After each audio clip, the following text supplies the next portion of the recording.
तो एक तरह से मैं हमेशा कहती रहती हूँ हमारे शिष्यों से भी यहाँ पर कि बेटे मेरा स्थान देहातों में, मेरा स्थान इन शहरियों में नहीं है। तुम लोग अब कहते तो दिल्ली में आ गए, अगले बार कह ले 1 महीना आ जाओ, चलो 1 महीना रगड़ लगा लेंगे, लेकिन कितना भी रगड़ लगाओ तो भी यहाँ के जो बहुत बड़े अक्लमंद लोग हैं उनकी खोपड़ी में कितना घुसेगा ये तो मैं नहीं कह सकती। अब माँ तुम्हारी कृपा हो जाए, अरे भाई मेरी तो कृपा हो ही रही है सारे संसार पे, पर एक देहात में अगर 1000 आदमी है तो उसमें 700 आदमी पार हो जाते हैं, और एक दिल्ली में अगर इतने हजारों हैं उसमें से आएंगे 20-25 और उसमें से 10 पार होंगे और 2 उसमें से गल जाएंगे, 1 उसमें से भाग जाएगा। तब माँ ये सोचती कि सभी व्यर्थ हुआ। तो आप लोगों से यही मेरी विनती है कि कम से कम जो पाया है इसको खोना नहीं है और इसको बैठाना है, रजाना है, अंदर में उसका अनुभव लेना है। सच्चित आनंद स्थिति क्या है उसको पाना है। इससे ऊपर में सहस्त्रार का स्थान है। आज तक सहस्त्रार का खुलना बंद नहीं पड़ा था। ये सभी जन्मों में मैं आई हुई हूँ, मैंने अनेक बार जन्म ली है, आप लोगों में से जो जानते हैं वो जानते हैं, लेकिन सहस्त्रार का खोलना नहीं बंद पड़ा था। कुछ नहीं सिवाय रोने धोने के और कुछ नहीं हो पाया, सब ऐसी ही जिंदगियां बिता दी, कुछ काम नहीं बना पाए। सहस्त्रार का खोलना इसी जन्म में हुआ, वो भी लगातार रोज रात में मेहनत करती थी, सबके कुंडलिनियों में घुस घुस करके और पता लगाती थी कि इस मोटर में क्या खराबी, उस मोटर में क्या खराबी, इसमें क्या खराबी, उसमें क्या खराबी, और अपनी गृहस्थी संभालते हुए सहयोग का अंतिम जो चरण है जिसे कहना सहस्त्रार खोलना, ये हो गया। और इसीलिए 5 मई को हम लोग सब सहस्त्रार डे मनाते हैं। उस दिन जब सहस्त्रार खुला है तब आप लोगों का भी सहस्त्रार खुला। इसका मतलब यह है कि संसार में जो सुपर कॉन्शियसनेस है वो उतर आई, इसीलिए आप सबको वाइब्रेशंस आ रहे हैं। आप कहिएगा कि इतने साल पहले, वर्षों पहले क्यों नहीं, एक आदि फूल आता था, बड़े मुश्किल से इस सटील चीज को पहुंचता था। सुपर कॉन्शियसनेस आने की जरूरत थी, सुपर कॉन्शियसनेस आने की जरूरत थी, परमात्मा का साम्राज्य आने की जरूरत थी, उसकी सेंसिटिविटी संसार में फैलने की जरूरत थी, नहीं तो परमात्मा का ही विश्वास टूट जाता, नहीं तो संसार ही डूब जाता और सत्ययुग की शुरुआत नहीं होती। सत्ययुग की शुरुआत हो गई है और सत्ययुग का पहले निशानी है कि किसी की भी लंथ-फंथ चलने नहीं वाले। सत्ययुग की शुरुआत तब से हुई जब से संसार में कैंसर का रोग आ गया। कोई सी भी गड़बड़ी चलने नहीं वाली, धर्म में खड़ा होना ही पड़ेगा। आप अगर धर्म में खड़े नहीं होंगे तो एकदम अतिशय में जाएंगे। पहले आपने ऐसे बहुत से लोग सुने होंगे जो जिंदगी भर एक पैक शराब पीते थे, अब ऐसा नहीं होता है। अब जो 10 साल का लड़का हो चाहे 15 साल का लड़का है, वो जैसे ही शराब शुरू करता है 2 साल में अल्कोहलिक हो जाएगा। हर एक चीज में गति आ गई है और गति आने के कारण अब चल नहीं पाएगा। मनुष्य को धार्मिक होना पड़ेगा, अपने धर्म में जागना पड़ेगा। जो मनुष्य नहीं जागेगा वो ताड़ित होगा, वो नुकसान उठाएगा, शारीरिक, मानसिक, बौद्धिक हर तरह का नुकसान उठाएगा और वो जानेगा, अपने सामने देखेगा कि मुझे तकलीफें हो रही, ये वो समझेगा। यही आज का विशेष समय आया हुआ है, ट्रांजिशन का समय कहिए कि अब सतयुग में उतरने वाले हैं। सतयुग में उतरने से पहले, पूरी तरह से उसको बैठाने से पहले आपकी संवेदना बढ़नी चाहिए। आपकी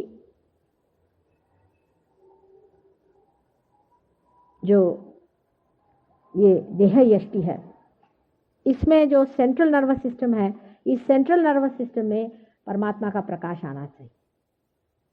अभी तक तो सिर्फ पैरासिम्पैथेटिक में है और आपके हृदय में ही परमात्मा बसे हुए हैं, लेकिन इसका प्रकाश जब आपके सेंट्रल नर्वस सिस्टम में आकर के चैतन्य स्वरूप जैसा कि वर्णन किया हुआ है, आप जब उसे पूरी तरह से अध्ययन करिएगा और जानिएगा, तभी सत्ययुग आपके अंदर बैठ सकता है। अभी तक कोई भी पुस्तक में कहीं पर भी ऐसा नहीं लिखा गया है कि कौन से उंगलियों में कौन से चक्र जाने जाते हैं। मैंने आपसे कल बताया था गगनगढ़ के महाराज बहुत बड़े माने हुए 105 साल के हैं, वो भी नहीं जानते हैं कि ये चक्र सारे कैसे पकड़े जाते हैं। वो कहते हैं कि हम तो अंदर के ही जानते हैं, अंदर में जहां जहां पर उंगलियों पे हमें नहीं मालूम, ये तो बहुत ही कमाल हो गया कि उंगलियों पे छोटे छोटे बच्चे भी तुमको बता रहे हैं कि कौन सा चक्र कहाँ पकड़ता है। इसका डिकोडिंग पूरा तुमने बता दी। आखिर इन लोगों ने तुम्हारे साथ क्या किया? इन शहर में रहने वाले लोगों को और इन गांव में रहने वाले लोगों को तुम क्यों पार कर रहे हो? इनकी क्या विशेषता है? ये कौन बड़े ऐसे अफलातून होते हैं? इनको किसके पैटर्न पे तुमने पैदा किया? मैंने कहा इनको गणेश के पैटर्न पे पैदा किया मैंने, संस्कार से इनका जन्म दिया। तुम लोग तो बड़े अपने को पराक्रमी समझते थे कि हमने ये पाया, हमने वो पाया, और हम फलाने हैं और हम ठिकाने हैं। अब बैठे रहो। यही बच्चे मेरे काम आएंगे और यही दुनिया में दिखाएंगे कि परमात्मा है। और वो हमसे खुद ही बार बार वाद विवाद करते रहे। उसके बाद कहते रहे कि माँ 12 साल तक तुम मेहनत करना, फिर मैं आऊँगा। मुझे तो इन लोगों ने तोड़ ताड़ दिया, मेरी पूरी हालत कर दी। अब इस तरह के भी गुरु होते हैं। उन्होंने मुझसे कहा था इतनी बात जरूर है, तुम्हें कोई सताए तो मेरे पास भेज देना। एक आदमी मुझे बेकार ही में इतना परेशान करता था, तो मैंने कहा जाओ, तुम्हें महाराज ने बुलाया। मुझे क्या पता कि ऐसा बीहड़ है ये गए। उसके बाद में 10 दिन बाद आए, 10-12 दिन बाद, तो दोनों टंगड़ियाँ गर्दन में लटका के कोई लिए चला रहा। मेरे तो आंख में आंसू आ गया। मैंने कहा इसकी क्या दुर्दशा हो गई? कहले माँ बचाओ बचाओ। मैंने कहा हुआ क्या भाई? तुम तो महाराज के पास गए थे, उस वक्त तुमको बड़ी शान चढ़ी कि मैं महाराज के पास जा रहा हूँ। कहले मैं उनके गुफा में सो रहा था, तो रात में उनके मुझे बाघ ने नीचे ढकेल दिया। तो मैंने कहा तुमने उनसे बात क्या करी? माँ यही गलती हो गई, मैंने जरा तुम्हारी बदनामी कर दी, तुम्हारे लिए बुरा कहा। तो क्या बोले? कहले अच्छा देखता हूँ मैं तुम्हारी माँ को। तब तो इतना ही बोले। उसके बाद मुझे उसने बाघ ने नीचे ढकेल दिया। 3 दिन के बाद में मेरे हाथ पैर टूटे पड़े रहे, वहीं मैं टट्टी पेशाब, हालत खराब मेरी, खाने को नहीं कुछ नहीं। 3 दिन के बाद में 2-4 रोटियां ऊपर से लटका, कहते खाओ। उसके बाद 2-3 दिन वहीं मुझे सड़ाया। उसके बाद उनके लोग ऊपर उठा के लाए। फिर मेरे घर वालों को खबर दी, कहले इसको ले जाओ, इसकी तंगड़ियां गले में डालकर, मराठी में कहते तंगड़िया गड़ियात घालू, तंगड़ियां गले में डाल के वो माँ के पास ले जाओ, वही ठीक करेगी, वो बड़ी क्षमा करने वाली है, मैं नहीं करने वाला। और फिर से अगर तुमने कहा है तो तंगड़ियां पूरी निकाल के रख दूंगा। उसने कान पकड़े और उसने कहा कि बाबा माँ मुझे उसके पास फिर से मत भेजना, जो भी है ठीक है। फिर उसकी तंगड़ियां ठीक करी, अभी ठीक है, वो चल रहा है। ऐसे होते हैं। इन गुरुओं के भी एक एक तरीके हैं। मैंने उनसे कहा कि भाई तुम पार क्यों नहीं करते? बस हो गया, कहने पार वार करना। एक को पार किया, 25 साल मेहनत की एक पे, तब पार हुए। सोचिए, कहले मुझे यहाँ पर जब से मैं मेंढक था तब से मैंने मेहनत करी है, और हजारों साल बाद अभी मैं पार हुआ, मुझे वाइब्रेशंस आए, और इस दुष्ट पे मैंने 25 साल के अंदर इसको वाइब्रेशंस दे दिए। उसका नाम क्या? तो अण्णा महाराज। मैंने कहा अच्छा देखेंगे अण्णा महाराज क्या। कहले काम से गया, वो अगर मुझे मिल जाए तो उसको मैं पीट के रख दूंगा। बहुत नारा। तो अण्णा महाराज कहाँ आए थे? तो मैंने कहा था भाई वो आएंगे तो मेरे को जरा बुलाना। तो उनसे कहा कि माता जी आ रहे हैं।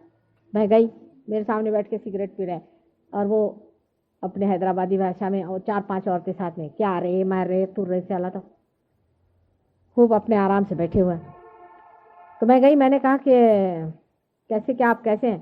कहले हमारे आप गुरुजी जो हैं वो अपने तकिया छोड़ के आ गए बम्बई में आपसे मिलने। मैंने कहा क्यों ना, मैं उनकी माँ हूँ तो आते हैं मुझे मिलने, तुम्हें कोई ऑब्जेक्शन है? कहले उनको छोड़ना नहीं चाहिए, वो ऐसा करते हैं, वो वैसा करते हैं, वो काम से गए और ये और वो। मैंने कहा अच्छा, तो अब मेरा तरीका देखो। उन्होंने तो तंगड़ियाँ तोड़ी। तो मैंने कहा अच्छा बेटे अब तो मैं जा रही, मैंने उनको कुंकू लगाया। उसके बाद मैंने कहा अच्छा मैं जा रही, तू मेरे को कुंकू लगा। जैसे उन्होंने आज्ञा चक्र पे मेरे रखा तो मैंने खींच लिया अंदर से, वो धक्का धक्का धक्का धक्का उनका जो हाथ होने लगा ना, माँ माँ माँ माँ बचाओ बचाओ बचाओ बचाओ, छोड़ो। मैंने कहा पहले तुम कहो कि अपने गुरु की निंदा नहीं करो। नहीं मैं कुछ की निंदा नहीं करूंगा, मुझे छोड़ दो। और मैंने कहा दूसरा है सिगरेट छोड़ना। हाँ छोड़ दो छोड़ दो। मैंने कहा सिगरेट छोड़ो। तीसरा औरतों का छंद छोड़ के जाके जंगल में बैठो। जब उसने तीनों चीजें प्रॉमिस की तब उसका हाथ छोड़ा नहीं, तो इस आज्ञा चक्र से ही उसको पूरा अंदर सक कर लिया, और उसकी उंगली वो हटा नहीं सकता था, और ऐसी ऐसी ऐसी ऐसी हो रही थी। 5 मिनट के अंदर सब लोगों ने तमाशा देखा। उसके बाद वो उठ के चले गए अण्णा महाराज, और अब जंगलों में बैठते हैं। पर उन्होंने बड़े ढंग किए। उसके बाद पता चला कि उन्होंने कितने ही लोगों से अंगूठियां बनवाना, 1.25 तोले की तुम अंगूठी मुझे दे दो, तुम्हारा संकट दूर हो जाएगा। महाराज जी क्या, तुम्हारी जितनी श्रद्धा हो उतनी दे दो। उनका भाई 1.25 तोला बहुत होता। अच्छा चलो आधे ही तोले की दे दो, तुम्हारी जितनी श्रद्धा है, जितनी तुम्हारी आफत है उतनी ही दे दो। ऐसे कर करके हजारों तोलों का उन्होंने अपने पास में ठीक किया। परमात्मा की कृपा से उनके यहाँ चोरी हो गई, और सब उनका सोना भी चोरी। तो उन्होंने कहा ये तो माता जी का काम है। मैंने कहा मेरा कहो चाहे किसका करो, सोना मेरे पास तो आया है। फिर क्या करें, जब सीधे हाथों नहीं घी निकलता तो कृष्ण की डिप्लोमेसी करनी पड़ती है। यह सहस्त्रार का स्थान हुआ।